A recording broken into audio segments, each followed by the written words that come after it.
বন্ধুরা সবাইকে জানাই মহাশিবরাত্রির শুভেচ্ছা। আজকে শিবরাত্রি উপলক্ষে একটা ছোট্ট ভিডিও তোমাদের সাথে শেয়ার করছি। যা করলাম সেটাই আর কি তোমাদের সাথে একটু শেয়ার করে নিচ্ছি। ঠাকুর পুজোর জন্য রেডি হয়ে নিচ্ছি, ফুল টুল সব রেডি করলাম। যদিও আকন্দ ফুল, ধুতরা ফুল এগুলো কিচ্ছু পাইনি, কারণ যেহেতু বাড়ির থেকে বাইরে আছি, হায়দ্রাবাদে আছি, তো নিজের সাধ্যমতো যেটুকু পারলাম সেটুকুই ঠাকুরের জন্য, পুজোর জন্য তৈরি করে নিলাম। শিবরাত্রি পুজো মোটামুটি আমরা সবাই নিজেদের মতো করে থাকি।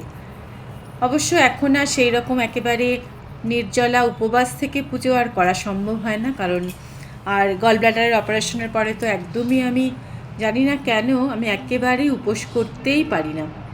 কিছুক্ষণ পরে পরে আমার একটা গ্যাস, অ্যাসিডিটির খুব মাত্রায় বেড়ে গেছে।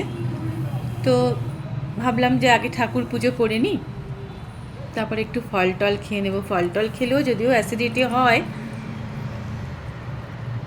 প্রথমে আমি হলুদ আর চন্দন এটা দিয়ে একটা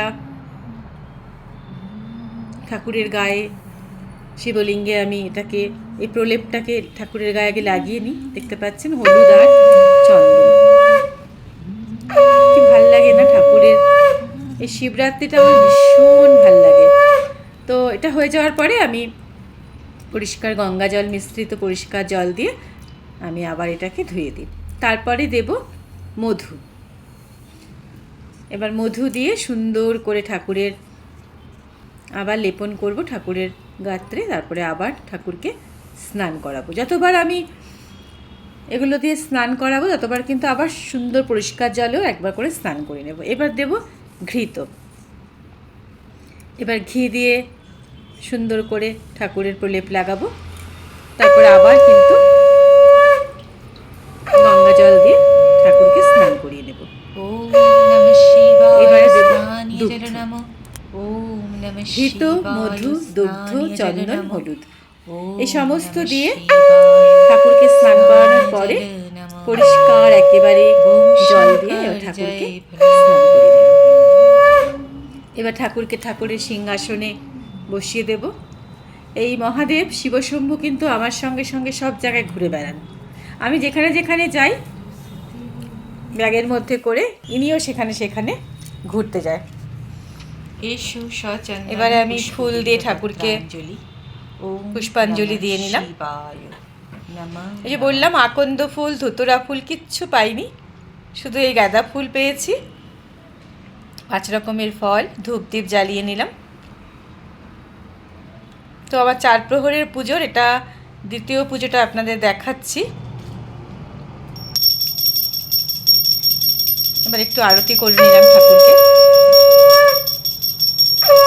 শিবরাত্রি পুজোতে সব থেকে বেশি ছোটবেলার কথা মনে পড়ে। ভাট ফুল, আকন্দ ফুল, ধুতুরা ফুল, ধুতুরা ফুলের যে বীজটা সেটা সব জোগাড় করতে আমরা আগের দিন বিকেল থেকেই আমরা ঠাকুরের এই সমস্ত উপকরণগুলো জোগাড় করতাম। আর কে কত সুন্দর বেলপাতা পেতে পারে। আর দেখবেন এই শিব ঠাকুরের পুজোর সময় কিন্তু বেলপাতা একদম ভালো পাওয়া যায় না। একটা বেলপাতা দেখবেন না যে ভালো আছে, কোথাও না কোথাও একটু না একটু বেলপাতাগুলো কিন্তু ছেঁড়া ছেঁড়া থাকে। এবার ঠাকুরের 108 বার মন্ত্র জপ করে নিচ্ছি। ওম মহাদেবং মহাত্তানং মহাযোগিং মহেশ্বরম মহাপাপহরং দেবং মকরায় নমো নমো। ওম নমঃ শিবায় শান্তায় করুণাত্রায় হেতবে নিবেদয়ামি চত্তানং তঙ্গতীতে পরমেশ্বর। ওম নমস্তুভ্যং বিরূপাক্ষ নমস্তে দিব্যচক্ষুষ নমো বিনাক হস্তায় বজ্রহস্তায়। হ্যালো বন্ধুরা, আজকে শিবরাত্রি সবাইকে জানাই শুভকামনা। আর এই যে আমার শিব ঠাকুর, কি সুন্দর করে সাজিয়ে দিয়েছি ঠাকুরকে। কি ভাল লাগছে না দেখতে বলো? কি ভালো লাগে আমার। এই দেখো আমার ছোট্ট শিব, আরেকটা ছোট্ট শিবও আছে। তো এইভাবেই সাজিয়ে দিই।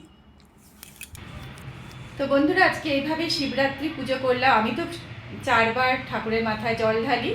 তো এখন দুপুরবেলা, যদিও 6:30 থেকে প্রহর শুরু হচ্ছে, তখন তো পুজো করবই। এখন দুপুরবেলা পুজো হয়ে গেল, সকালে একবার হয়ে গেল। তো এইভাবেই প্রতি বছরই আমি ঠাকুর পুজো করি, মানে শিবরাত্রি আমি এরকম 4বার জল ঢালি। তো আজকে ভাবলাম তোমাদের সাথে সেটাই একটু শেয়ার করি। ঘরেই আমি ঠাকুরের মাথায় জল ঢালি, মন্দিরে এমনি দর্শন করতে যাই সন্ধ্যাবেলার পরে, কিন্তু ঠাকুর পুজো করি আমি ঘরেই, কারণ শিব শম্ভু তো আমার সঙ্গেই আছেন, আর কোথায় মন্দিরে যাব তাকে পুজো করতে। পুরো ভিডিওটা দেখবেন, আপনাদেরও ভালো লাগবে, সঙ্গে থাকবেন, আমার চ্যানেলের সঙ্গে থাকবেন। হর হর মহাদেব। ঠাকুরের কৃপায় আপনারা সবাই ভালো থাকবেন, আমরাও যেন ভালো থাকি, সুস্থ থাকি, এটাই প্রার্থনা করি। আসছে বছর শিবরাত্রিতে যেন আবার সুস্থ সুন্দরভাবে আমরা প্রত্যেকে আমাদের পরিবারকে সঙ্গে নিয়ে ঠাকুরের মাথায় জল ঢালতে পারি।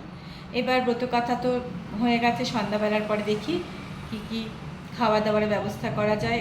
আমরা তো আবার একদম সাবু মাখা খেতে পারি না। সাবু মাখা খেতে খুব ভালো লাগে, কিন্তু এত অ্যাসিডিটি, এত অম্বল হয়ে যায় না, সাবু মাখাটা খাওয়া যায় না। তাহলে আজকে এই পর্যন্তই। ভালো থাকবেন, সুস্থ থাকবেন, আমার চ্যানেলের সঙ্গে থাকবেন। টাটা।